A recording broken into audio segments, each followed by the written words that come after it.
My father didn't hesitate for a second. He fired off a single, chilling text message that demolished over 3 decades of family history. "I disown you. Talk to my lawyer." I remember the overhead light in my Denver kitchen flickering, almost as if the room itself sensed the devastating blow. My phone vibrated once, then went completely still in my hand. No explanation, no second thoughts, just a swift and decisive exile delivered in a single sentence. I typed one word in response, keeping my composure. "Okay." I didn't cry, I didn't plead or try to bargain.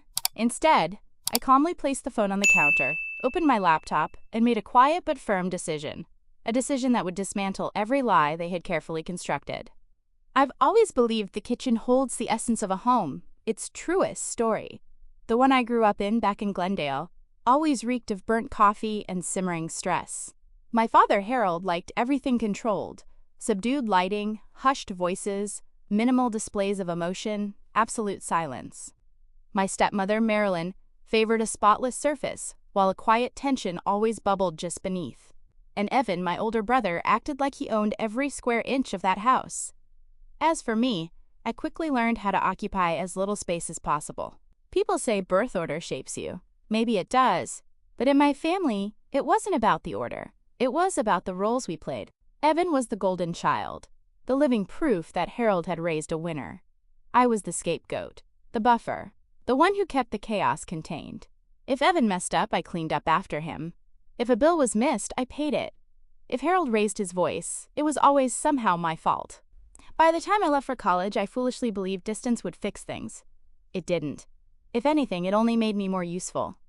I became the daughter who sent money home, the responsible one, the one who always seemed to have her life together enough to patch the holes in theirs. 4 years ago, Harold called me, sobbing, crying. In my entire life, I had never witnessed him cry. He said the house was days away from foreclosure. He said Evan had let him down, though he never bothered to explain exactly how. He said Marilyn was sick with worry. Then he told me I was his last hope, the only child he could truly count on. Those words held me captive. I agreed to help, just until he got back on his feet, he promised. I started covering the monthly mortgage, then the utilities, then a series of small emergencies that mysteriously appeared only when I got paid. I rationalized every dollar as the cost of keeping the peace. My job as an auditor only intensified the irony. I could perfectly balance other people's books, but I couldn't seem to balance my own family. Still, I kept trying. Every holiday dinner felt like a performance, with smiles stretched too wide, strained questions, and over-the-top praise directed solely at Evan. Marilyn would boast about his new job or his new car, then turn to me with a soft, patronizing smile and say, "Bonnie just likes working quietly. Nothing flashy," as if competence was a flaw. But something shifted the week before the text. The atmosphere around my father grew sharp, like he was concealing something important. Evan avoided eye contact at all costs. Marilyn acted jittery, flinching at every notification on her phone. The cracks were beginning to show. And then, in the middle of an ordinary evening, I received a message from Uncle Robert. No explanation, just a video I wasn't meant to see. What was on that video didn't just explain the text my father sent, it ignited the entire story. The video thumbnail displayed my family gathered around the dining table in Glendale, the same table I grew up sitting at, with its worn oak surface and the chipped corner, where Evan had carved his initials when he was 12. I felt a strange pull in my chest even before I pressed play. The screen shook slightly. Uncle Robert must have been casually recording with his phone, not giving it much thought. The room was overly bright, thanks to Marilyn's chandelier, which cast a harsh white glow across everyone's faces. They all looked relaxed, happy, at ease in that way people do when they believe they're among their own. I hit play. Harold's voice came first, low, gravelly, and unmistakably pleased with himself. "She's not a daughter," he said. "She's a walking ATM." The room erupted in laughter. Genuine laughter, the kind that fills a home when people share a private joke. I froze. Marilyn leaned forward, shaking her head as if scolding someone, but her smile was wide. "Harold, stop," she said through her laughter. "That girl works too hard for her own good. Let her feel useful." Evan chimed in, his tone light, almost bored. "Honestly, Dad, she's pathetic. You should hear how she talks at work, always trying to justify why she sends you money. It's embarrassing." The laughter swelled again. Robert snorted from behind the camera. My stomach twisted into knots, but the audio continued, pulling me deeper into a truth I had spent years diligently ignoring. Harold lifted his beer toward the camera as if he were toasting the person filming. "To my personal ATM," he said. "Long may she pay." Someone clinked a glass. Someone else whistled.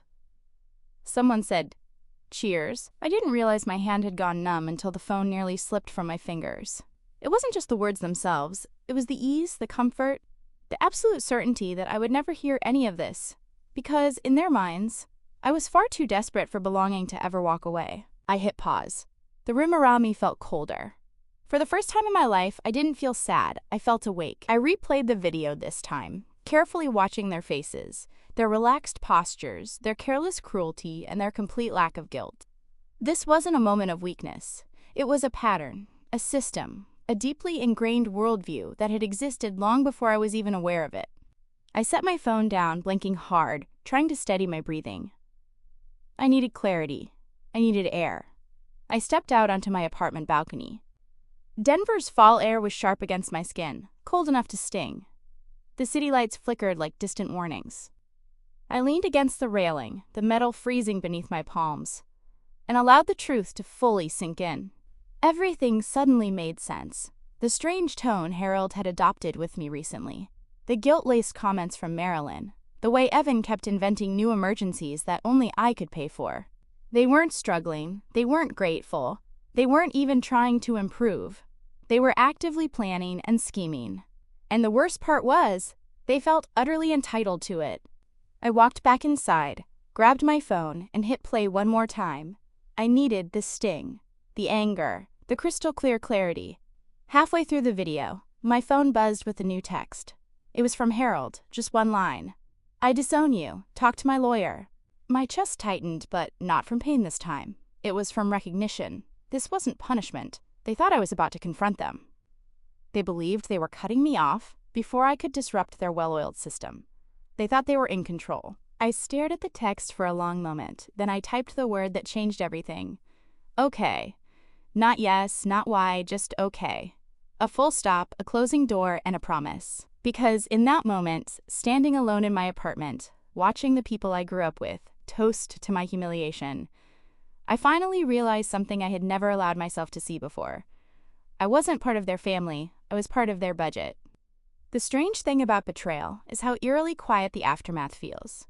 No screaming, no dramatic collapse, just a silence so clean it almost echoes. That was the silence in my apartment the night I typed okay.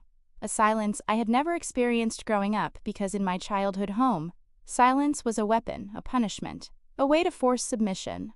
But here, now, it felt like control. I placed my phone down and opened my laptop. If Harold wanted everything handled through his lawyer, I would give him exactly that. Distance, clarity, and a severing he would never mistake for a childish tantrum. The first tab I opened was my banking portal. The familiar blue and white dashboard loaded, a quiet hum in my chest matching the spinning wheel. When the numbers finally appeared, something inside me clicked into place. My professional training took over. This was no longer emotional. It was strictly procedural. Step 1. Mortgage support. 4 years, 48 months.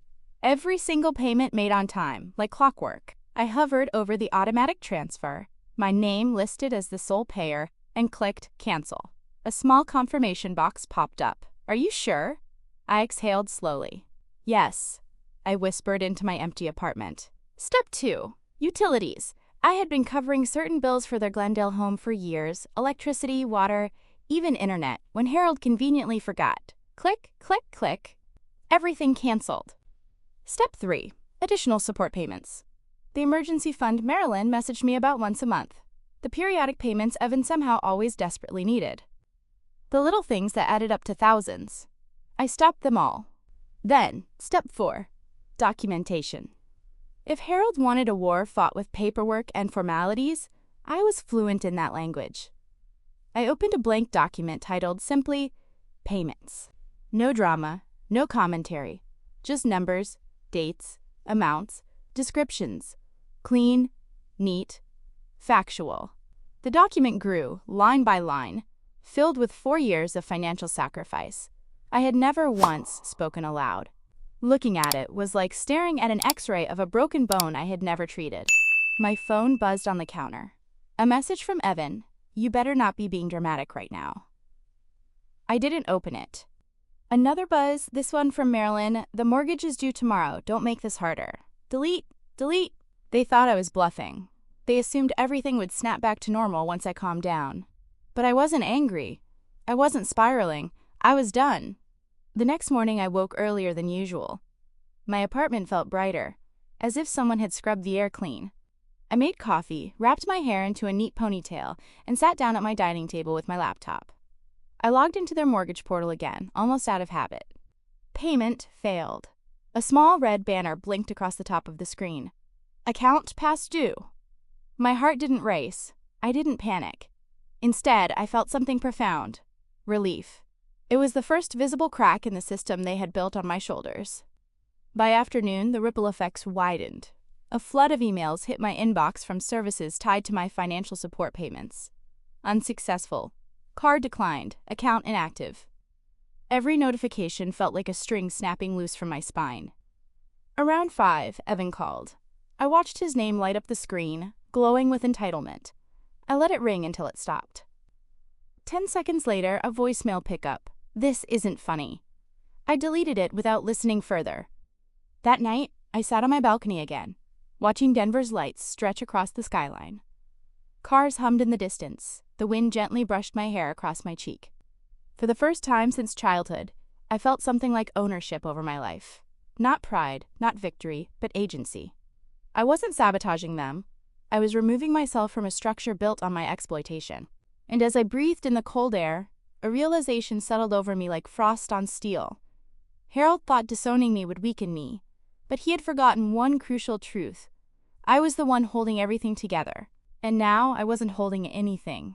Not anymore. 48 hours later, my stepmother called in a panic.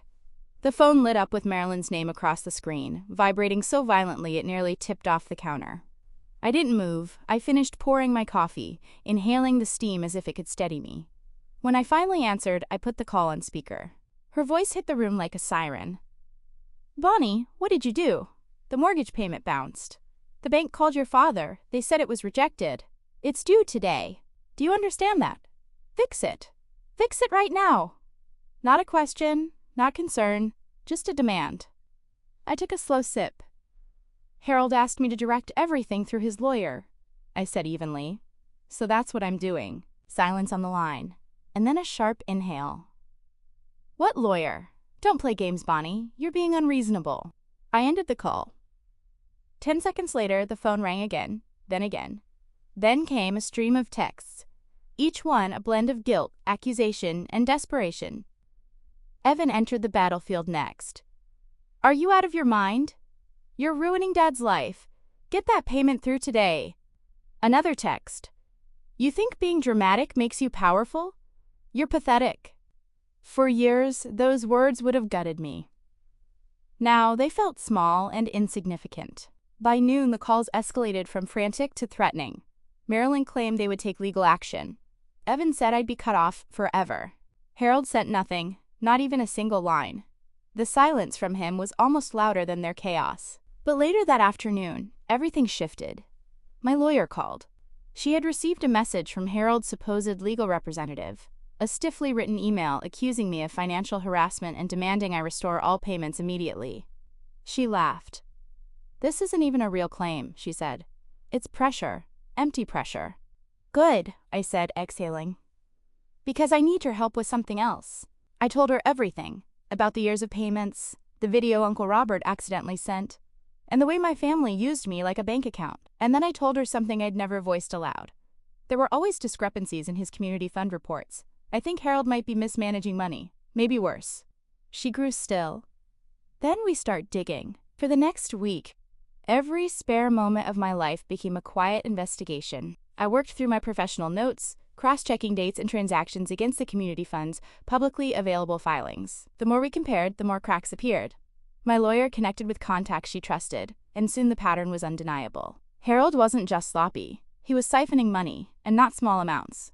Significant, repeated withdrawals disguised under vague descriptions. But the unraveling didn't stop there. One night around 11, my phone buzzed with a number I didn't recognize. I almost ignored it, but something told me not to. A soft, trembling voice whispered into my ear. "Bonnie, it's Mia, your cousin." She sounded like she was hiding in a closet. "I saw the video," she said, "and I need to tell you what happened to me." My breath caught. She told me everything. How Harold once cornered her when she was 17, how she screamed, how Lorraine dismissed it as a simple misunderstanding, and how she'd been forced into silence for years. "I'm so sorry," Mia whispered. "I didn't know who else to tell." I closed my eyes, the edges of my vision tightening. Harold wasn't just manipulative. He wasn't just financially abusive. He was dangerous. 2 days later, the final blow came from an unexpected person. Dana, my mother's best friend. Her voice cracked with emotion as she said, "Your mother suffered, Bonnie. She never told you how bad it was because she wanted to shield you. Harold controlled everything. Her money, her choices, her friends. He drained her, piece by piece." Something old inside me splintered. This wasn't a dysfunctional family. It was a system built on one man's control. And I wasn't going to be the next victim. I was the one breaking the pattern. The confrontation came on a quiet Thursday evening. The Denver sun was sinking, casting long gold shadows through my apartment window. When someone pounded on my door, 3 heavy knocks, I knew instantly who it was. When I opened the door, Harold stood there. His face was gray, sunken, aged by panic. The confident posture he'd always wielded like a weapon was gone. "Bonnie," he rasped. "Please, they're talking about legal action. The fun people are accusing me. There are rumors everywhere. Fix this. You can fix this. You're the auditor.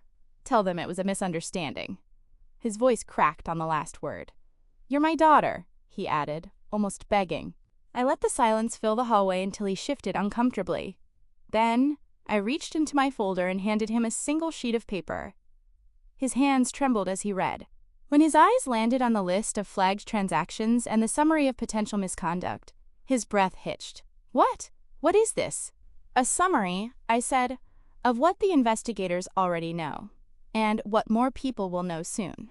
He looked up, panic flooding his features. "You did this." It wasn't a question. It was blame. "No," I said quietly. "You did." He shook his head, his voice rising. "Bonnie, please. I need your help. You owe me." I stepped back, letting the hallway light widen the distance between us. "I don't owe you anything," I said. "And you disowned me. Remember?" His face crumpled. "I didn't mean that. That's the problem," I said. "You never do." I closed the door before he could answer. The latch clicked softly, a gentle, final sound. And behind it, I heard Harold's breath hitch, a single, broken gasp. That was the moment his entire world collapsed.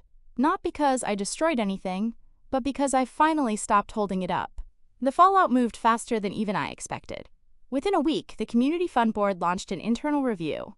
My lawyer forwarded them the summary of discrepancies, and from there, everything unraveled. Meetings were held, statements were requested, and quiet questions turned into open accusations. Harold's name, once spoken with respect, became a warning. Evan tried to defend him online, but his posts only drew attention to the investigation. People questioned motives. Screenshots circulated. His reputation cracked under the weight of his own entitlement. By the end of the month, the house in Glendale, his pride, my burden, was placed under foreclosure review. The payments I'd carried alone for 4 years had been the only thing keeping it alive.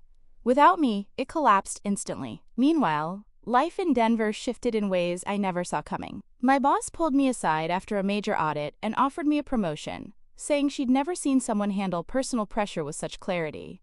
I walked out of her office with a title that finally reflected the work I'd been doing all along. One evening, standing on my balcony, I looked over the city lights and felt a quiet truth settle in. For the first time, peace wasn't something I had to pay for. In the end, I learned something simple. Family isn't defined by blood, but by how you're treated. Walking away from the people who drained me wasn't selfish. It was survival. And setting boundaries wasn't cruelty. It was freedom. If you've ever carried more than your share, or been expected to hold everything together alone, you're not wrong for finally putting it down. Share your story in the comments and subscribe so you don't miss the next video/post.